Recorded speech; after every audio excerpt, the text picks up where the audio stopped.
Hello. A lot of jobs are bullshit, I've noticed. What about your job? What do you do all day? Look, I've had a lot of jobs. Don't worry about me. I've red-pilled an entire generation. But I'm essentially retired now. That's what I'm not talking about me. I'm talking about you. And I'm talking about the vast amount of stupid jobs that don't contribute anything. In fact, the amount of jobs that just chip away at the economy is amazing. And these people don't know this. They go home going, another hard day at work, ruining people's lives. The drug war, I guess. Everyone involved in that. You're ruining someone's life. You're devastating some pot grower's life. For what? Even these cops who bust someone for a dime bag of heroin, they take the dime bag away, throw it away. The guy gets out in 24 hours and he goes buys another one. So you just you just facilitated the purchase of 2 dime bags. Anyway, here's just some random ones. Masseuse. Number 1, masseuse. That's not a job. You rub lonely women because they want intimacy without that whole penis-vagina thing. And in their defense, I imagine that must be very invasive, having an organ go in and out of your body. Ugh. Just rub me. It doesn't do anything. It doesn't help anything. Number 2, stand-up comic. Yes, there are those who make it. Louis C.K., David Cross, Bill Burr, very talented guys. Dave Chappelle, huge asset to the world. But that's a fraction of a percent of the guys out there doing it every night that are in the trenches, and they get paid in drink tickets. They get like $20. The only way they get $150 is when they do 17 shows that night, and they keep repeating the same jokes all night, basically just karaokeing a bunch of jokes they wrote for themselves. And they never settle down. They never have kids. They're all losers. And the amazing thing about stand-up comics is they think they're like some sort of really important thing that people care about. You suck. And ladies, if you're over 25, don't date these guys. They're rapist beta males for the most part. Number 3, I don't even know what this is called. Foot guys? I was walking by this Chinese medicine thing, and this culture, Asian Chinese culture, whatever, is 40,000 years old at least. All right? Canada is a few hours old. It started in the 80s, basically. And you guys still think that your toes connect to your eyeballs? And if, you have liver cancer? No problem. I'll just rub your baby toe or I'll push here on your foot. How can a civilization so old believe in such total and utter crap?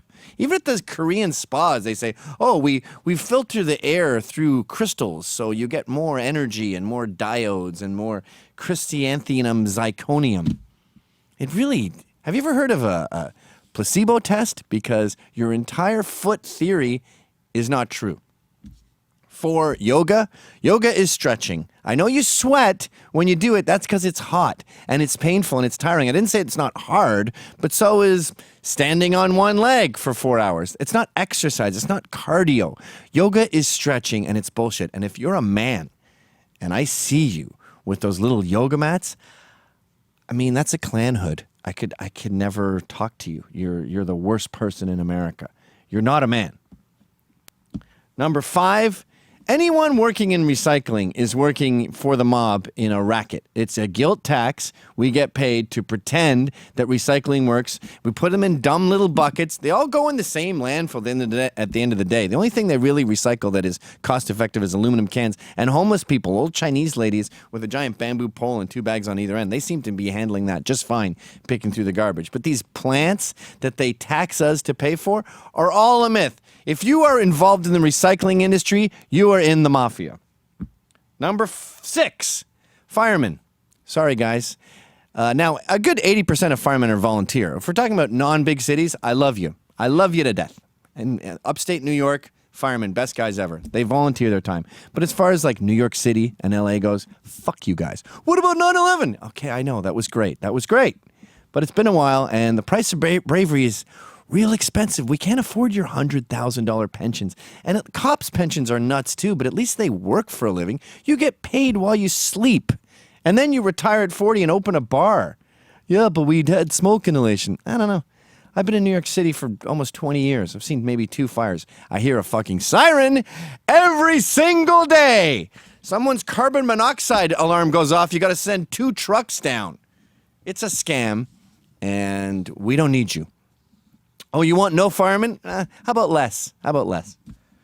Number 7, exterminators. Now, I know if there's a million bees in your basement, that we need a guy to come in and just gas them all or whatever. I'm not talking about that. I'm talking about the guys who come by regularly. I had one guy, he came at like 7 in the morning often. I think my landlord hated me because we partied a lot.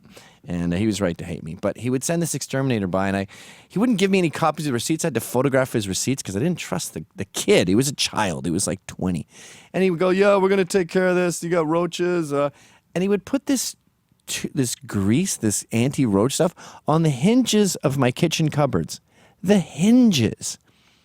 And then they would explain all this jargon about, oh, yeah, what's going on here is it has to be, they get in the atmosphere and blah, blah, blah. And when someone explains their job to you, you know they're full of shit. And I didn't include these guys in the list because I love them so, but AC guys, air conditioning guys, they come and they talk about BTUs and how you need a new engine for this. And I was saying to the guy, I don't want to take a night course in your trade. If I wanted to do that, I would sign up and I'd be working at your company. So don't teach me about your job. Just make it cold in here. And that brings us to, of course, number 8, sommeliers. I think they know they're full of shit, right? They never do taste tests. Every time they're challenged to name a wine, they go, oh, I can't show up that day. I don't think they could tell the difference between white and red if they were blindfolded. That whole thing is a lie. I went to some fancy dinner in Paris once. The guy had a big brooch that was like diamonds and gold of a cluster of grapes. And he asked me, I chose a random one. I always, when I choose wine, I just go down the price list. And I'm like, that 80 doesn't look very nice. Oh, that 30 looks okay. Oh, I'll try the 25. That looks delicious. And he shows me this map of the vineyard I chose and asked me what side of the river I want it on. How about the bullshit side of the river? Because that's what you're up without a paddle. Finance is number 9. Sorry, rich guys, I don't believe in your job. In fact, I'm pretty sure they did a test with a dartboard and throwing random darts at stocks and bonds got the same results as you guys who spend all day doing that air conditioning thing where you talk about the market and China and how we have to divest and Trump is doing this, but the interest rates are so high, inflation's going to be bad soon. I don't fucking believe you. I don't think your job exists. I think you just you're like the monarchy. You got in with this rich guy thing, pretending that you can predict the totally unpredictable markets, and you take my money and just move it around. And it inevitably generates interest. I mean, you look at the stock market, even including the depression, it's basically been a 45-degree line up. Yeah, there's some dips, but if you look at it over the past 100 years, it's boop. So you guys are just sitting at a desk reading articles about finance. Your entire job is bullshit, and you're fucking rich from it. But nothing can hold a candle to number 10, the biggest bullshit job in the world, and that's the whole concept of diversity, multicultural equality. I don't even know what to call this job. Equality enforcer. I went to this thing that Gina Davis, I think, put on, and it was all about women in media and how women need to be 50% of action movies. And I was looking at the speakers. They had this big pamphlet, and every single job these women had, these paid speakers, was like the Center for Diversity, Awareness, and Equality in Women and Young People, and Society's Awareness for Loving and Equality and Being Cool.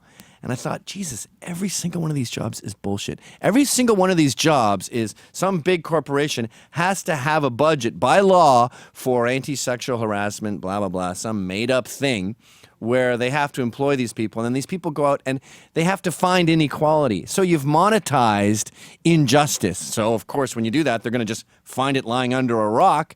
And what you're really doing there is you're incentivizing these little disgusting shit stirrers who get in there and they get fucking Brendan Ike fired and stuff. They get there with a little penknife and they stab you and then they twist it in. So a lot of these jobs are just useless, taking advantage of people that believe in foot science. But these jobs, these equality jobs, these fake jobs where if you don't show up for work that day, the world is actually better off. The economy is better off if you don't show up for work. So you're not a parasite. You're an infection. And I thought a great example of this is Jordan Peterson at McMaster's University had a letter. This is a guy who goes, not only am I not going to ask you for your pronouns, I don't think that's good for you. I'm spoiling you. I'm pretending that this bullshit exists. Anyway, these groups got together. these committees, and they wrote a letter. These are his colleagues wrote a letter saying, this guy's evil, we have to stop him from his horrible inequality. Check out the names of these committees. Ready? The McMaster's Students' Union Women and Gender Equity Network Coordinator. She's the network coordinator for this stupid made-up thing. Also on the list was the McMaster's Student Union Queer Students Community Center Coordinator. Now, there's probably plenty of people working there, but this one's the coordinator. She gets all of their ducks in a row. Then, of course, we have the McMaster's Students Union Diversity Services Director. Like, these kids go to these colleges, and part of their tuition is put towards diversity. No matter how, no one's proven that it's our greatest strength. It's just a thing that the money has to go to. So you're paying for this. Of course, you can't have diversity of thought. You couldn't have a right-wing speaker at this school. He'll get maced. But I'm going to take your tuition and use it to enforce this dogma. But my favorite group, and the reason I'm doing this video, is the final group listed, or maybe the first group listed on this letter, who put together this letter to thwart Jordan Peterson. And they are, of course, the PACIBC-PPCLWG, otherwise known as the President's Advisory Committee on Building an Inclusive Communities Priorities and Planning Committee, an LGBT working group. Look, we're all struggling trying to get through the day. But a bricklayer lays some bricks, and when he leaves at the end of the day, there's a wall there. You're tearing down a wall. You're tearing down the fabric of society with your bullshit fake jobs. You're an infection. And the best way to get rid of an infection is some antibiotics. And the greatest antibiotic in the world is, ironically, a fucking wall. Hey guys, thanks for watching. Please subscribe to Rebel Edge, where you can find all the videos that are exactly like this one, but different.